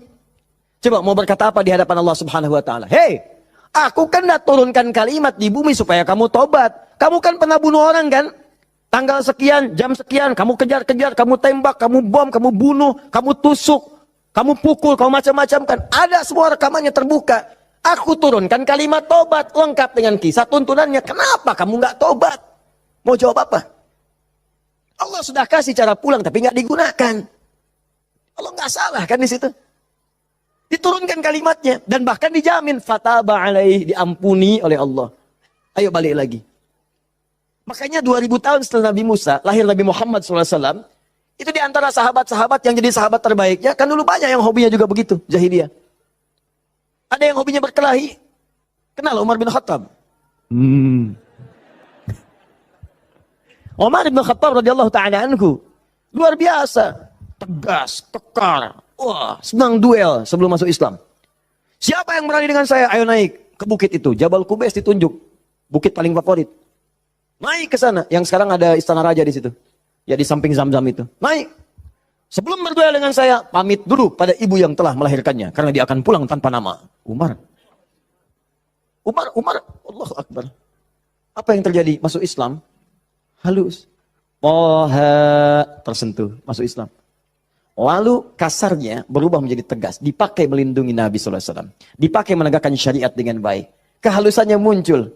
Sampai datang, tengok orang jadi khalifah, perhatikan orang. Luar biasa. Tegasnya muncul. Ya, waktu Abdullah bin Ubay bin Salul itu, seorang munafik, kalau sholat di belakang Nabi, saf paling depan. Tapi begitu bubar, provokator paling pertama Abdullah bin Ubay bin Salul. Begitu keluar, Muhammad nih SAW. Mecah belah kita aja. Datang ke sini pengen jadi pemimpin. Dia punya masjid sini, kita bikin masjid yang lain. Bikin dirar. Selalu dipecah. Orang dah siap-siap perang Uhud. Di pertengahan jalan, diprovokasi. Balik aja balik. Pasukan musuh lebih kuat. Ayo balik-balik. Sepertiga berputar geser sih. Anda bayangkan. Tapi apakah Nabi langsung menghukumi? Tidak. Nabi kenapa nggak dihukumi? Umar, bergetan saya. Ya. Kata Nabi, kan belum jelas kelihatan nampaknya. Nanti jadi fitnah, pecah nanti semuanya karena dia masih dianggap pemimpin di kalangan yang lainnya. Biarlah nampak nanti Allah berikan hujahnya untuk dia. Satu kali, tapi kalau di depan baik, di belakang menusuk dari belakang. Satu kali sakit. Begitu saat sakit itu, anak Abdullah bin Ubay bin Salul, anaknya namanya Abdullah. Baik, soleh. Nah ini juga jangan simpulkan kalau keluarga misalnya bapaknya nggak bagus, pasti anaknya nggak bagus. Belum tentu. Belum tentu. Kenal Abu Jahal? Anaknya Ikrimah. Bapaknya musuh Nabi luar biasa. Anaknya pembela Nabi yang paling hebat. Penunggang kuda yang dahsyat. Saf paling depan kalau jihad.